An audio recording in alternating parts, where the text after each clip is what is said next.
వక్ఫ్ board సవరణ బిల్లుకు వ్యతిరేకంగా బేతంచెర్ల ముస్లిం మైనారిటీ కమిటీ ఆధ్వర్యంలో బేతంచెర్ల పట్టణంలోని ముస్లిం సోదరులు 2000 మందికి పైగా ర్యాలీగా వచ్చి ప్రధాన రహదారిలో ఉన్న భారత్ బేకరీ వద్ద ధర్నా నిర్వహించారు.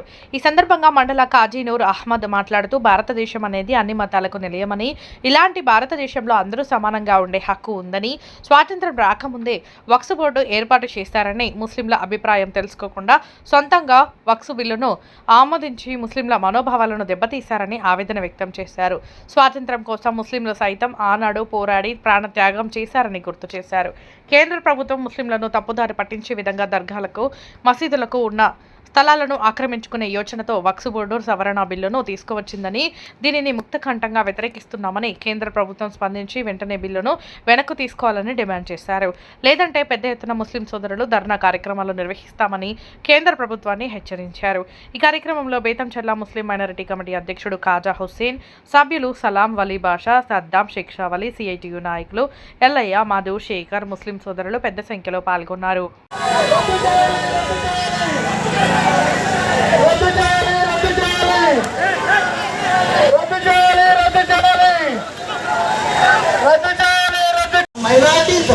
हमें गरीब कौम है, मेहनत मजदूरी करके जीने वाली कौम है. इसमें बड़े बड़े कारपोरेट, अंबानी, अदानी जैसे कोई भी नहीं, इतने प्रॉपर्टी वाले नहीं. हमें जो कोई काम धाम करके दुकान चला के अपने मस्जिदों को चंदा पट्टी करके रमजान के चलाने वाले, वो हमारे बुजुर्गों ये चीज को महफूज रखने के लिए सैकड़ों एकड़ दे चुकी है. तो आज हुकूमत को सोचना चाहिए कि इसकी जमीन का लिए लोग कैसे बसर करेंगे, इनकी मस्जिदें कैसे चलाएंगे, इमामों के तनखे कैसे इम्प्लीमेंट करें. और तुम कुछ चैन देना चाहते हैं, हम तहे दिल से इस्तेकबाल करते हैं. दो, सेंट्रल गवर्नमेंट से कुछ देना चाहते हैं.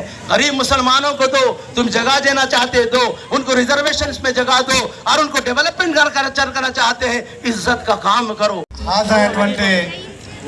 పెద్దలకి, పిల్లలకి, తమ్ముళ్లకు, సోదరులందరికీ కూడా సిపిఎం పార్టీ జిల్లా కమిటీ తరఫున అభినందనలు తెలియజేస్తా ఉన్నా. ఈరోజు నిజంగా మరో బ్లాక్ డే. బాబ్రీ మసీదు కూల్చివేత ఒక బ్లాక్ డే అయితే, వక్ఫ్ బోర్డు బిల్లును సవరణ పేరు మీద రద్దు చేసి ముస్లింలకు ద్రోహం చేసే పద్ధతిలో చర్యలు తీసుకోవడం, ఇది నిజంగా మన దేశానికి మరో బ్లాక్ డే అని చెప్పి సిపిఎం పార్టీగా భావిస్తూ ఉన్నాం.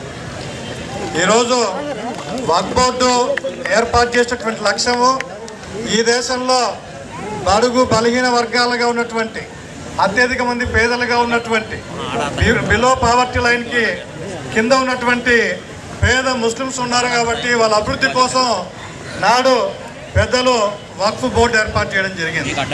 స్వాతంత్రం వచ్చిన తర్వాత అనేక ప్రభుత్వాలు వచ్చినప్పటికీ ఈ వక్ఫ్ బోర్డు ఉండడం ద్వారా వక్ఫ్ బోర్డు కింద ఉన్నటువంటి భూముల ద్వారా వచ్చే ఆదాయాలని, లేదా భూముల మీద ముస్లిం కుటుంబాలు ఇవి వెల్ఫేర్ స్కీములు ఉపయోగించుకోవాలని చెప్పే పద్ధతుల్లో వాటన్నిటిని ఆ పద్ధతిలో కొనసాగించే ప్రయత్నం చేశారు.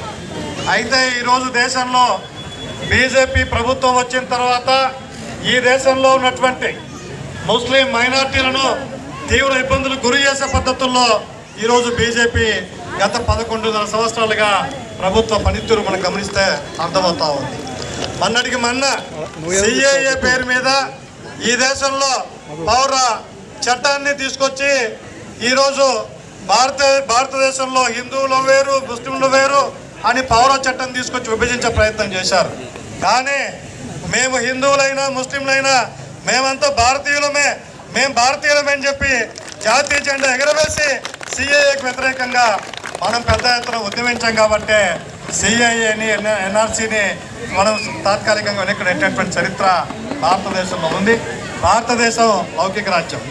భారతదేశంలో అనేక మతాలు, అనేక కులాలు, అనేక సాంప్రదాయాలు ఉన్నప్పటికీ మనమందరం కూడా భారతీయులుగా జీవిస్తూ ఉన్నాం. కాబట్టి భారతదేశం ఒక సుసంపన్నమైనటువంటి మంచి గొప్ప కీర్తి